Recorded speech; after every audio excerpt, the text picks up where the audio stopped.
guys are like you released a 2-song EP, one new song and an older song which was on Massacre compilation. And so how can you tell us some details about the new album? How's the process going? Right now we're just working on it, you know. We were listening to it on the way here from Cleveland, actually. Okay. It's going to be a heavy record.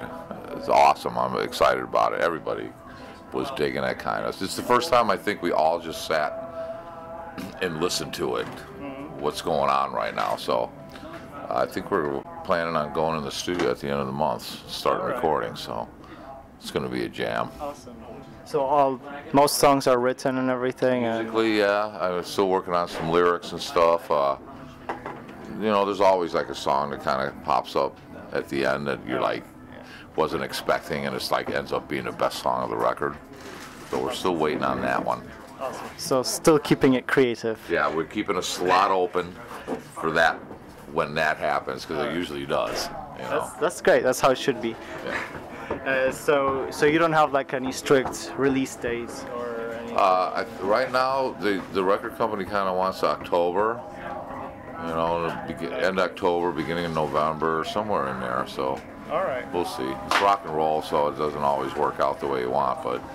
So should we expect something similar to what we've heard on the 2-song EP, or heavier, like you said?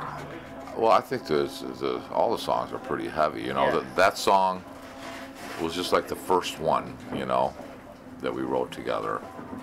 So we've been working on some other stuff now, and I think it's going to be an awesome record. Like I said, I'm excited about it. Awesome. It's heavy. Awesome. That sounds awesome. Heavy always sounds awesome. Heavy. And yeah, talking of The Last Judgment, because it was featured on Metal Massacre compilation. What compels you to like release it now? Well, we were in the studio in Portland in October, and we were recording that new song. We wanted to do a single like old-fashioned, you know, 2 songs, and we were looking for another song, and I'm like, well, it's the 30th anniversary for Last Judgment, let's do that. You know, and it kind of made sense because of what Sometime Yesterday Morning was about, and the Last Judgment, it kind of fit everything, and it was a lot of fun doing it. It's been 30 years, and we didn't really play it anymore either by the end. The Skull Place, we've been playing it, and that's how I thought it'd be kind of cool to redo that, you know. All right, and yeah, talking of 30th anniversary, it's the Psalm 9. Yeah. And weird. Freaks me out. Yeah, 30 years, geez. Yeah, I'm not even that old. Well, yeah. I'm really 5. So the Skull started, I mean, from what I read online, that you guys started us to perform the first 2 Trouble albums, and as a tribute. You're recording new material now, and so has the situation changed now? Is it? Yeah. How do you see the band now? Is it going to be a permanent band, or? I think the Skull is a pretty good band, you know, and it kind of started out. Actually, Ron and I and Oli were at a festival in Milwaukee together. They were with Retrograve and Earth and Grave, and I was there with Blackfinger and stuff. So we all got up and did like 6 tunes, you know, and we looking at each other, going, "Wow, man, this is fun," you know. And then when I got home, I emailed them guys. I'm like, I want to start a tribute band. I was joking around, and I look exactly like the singer of Trouble, and you look like the bass player and the drummer. It's fucking scary, you know. So the next thing we knew, we were standing at a festival in Germany. I'm like, how did we get here, you know? And which festival was that? It was the Hell's Pleasure Fest in Germany, and so, you know, after playing a few gigs and stuff, people started asking us about doing a record and stuff. And to me, that's the best part about being in a band anyway. So, yeah, it's kind of exceeded our expectations. And I'm having a lot of fun. I mean, the reception has been so far. What I was we just started out, we were just going to do them first 2 records and stuff, and the old stuff, you know, because we never really did it anymore. And I just kind of wanted to go out and just play heavy, you know. So your guys' relationship with Trouble, the other Trouble? The other Trouble cover band? You know, I don't know. I would talk to them. I mean, they're busy doing their thing, and we're busy doing ours, so I really don't have time to talk to people. I'm writing and stuff, so I don't listen to nothing or listen to no one when I'm doing that. You know, I just kind of lock myself in a room. It's the best. It's the safest place on earth, in my room with the door locked. All right, yeah, makes sense. And that's where I save the world, in there, like, you know. That does make sense, yeah. All right, so you're playing a few gigs here in America now, and are you planning playing in Europe anytime soon? Or? Right now it's just these 2 shows, and then we're gonna go in and record. So we're working on some stuff July and August, and there's been talk about doing a couple festivals in October in Europe. So I think most of the stuff is going to end up being, you know, after the new album comes out, like next spring, and hitting all the festivals and stuff. Okay, all right, sounds good. Because, well, I'm from Europe. I'm going back in 2 weeks. Where? Well, currently UK. From the UK? Yeah. People have been bugging us to come play in London and stuff. Yeah. And so we might. I mean, we're going to do Psalm 9 in a couple spots. I don't know if we're going to get to do it over there. I know in Montreal we're going to do it in August. I mean, from the East Coast. But next year is the Skull's 30th anniversary. So I've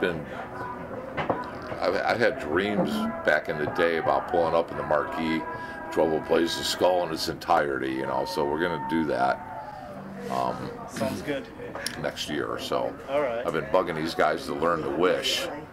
You know, and they're, well, let's just do part 1. And I'm like, no, we're doing the whole thing. So I've been dying to do that.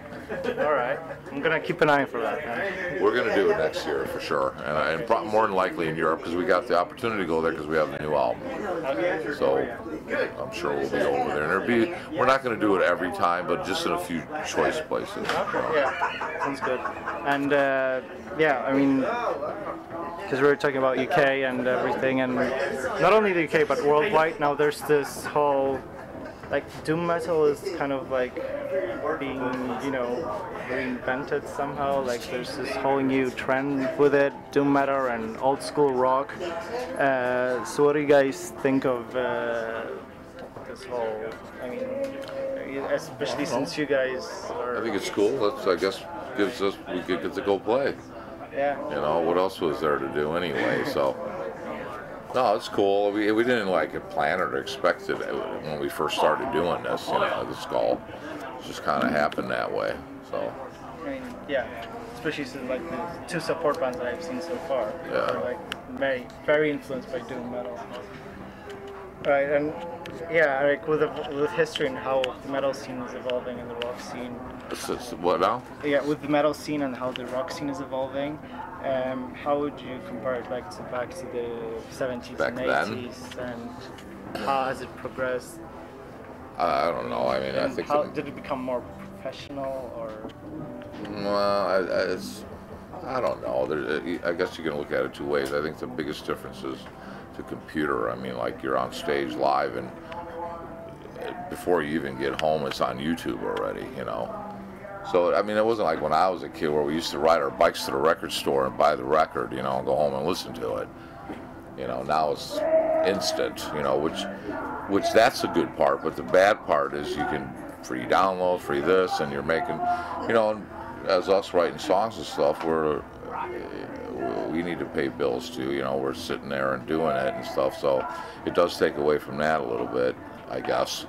Yeah. But I don't really give a shit about money, so. Yeah. All right.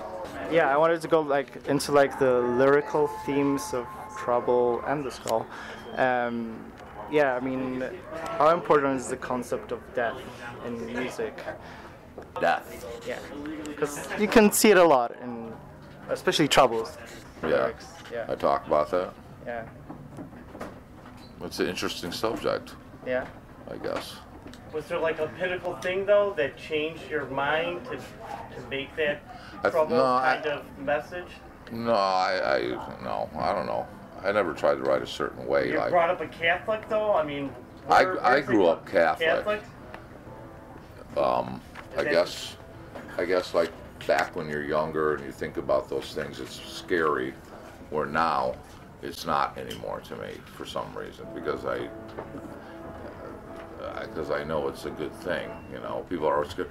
Oh my God, you know, don't you want to live on this fucking shitty planet? You know, and if they say that it's the way it is there, then what are you afraid of then? The only thing you're afraid of is you're not sure. So all you got to do is be sure and, you know, pay attention to your research. You know, we're only here for a short time and there's only 10 rules and everything was put here for us to enjoy. So relax, have a good time, and we'll see you later. All right. That sounds like a good message to your fans. Is that would you say that's a message to your fans? Like, what's the last thing you'd like to say? Yeah, there you go. You got it already. All right. Well, thanks a lot. You're welcome.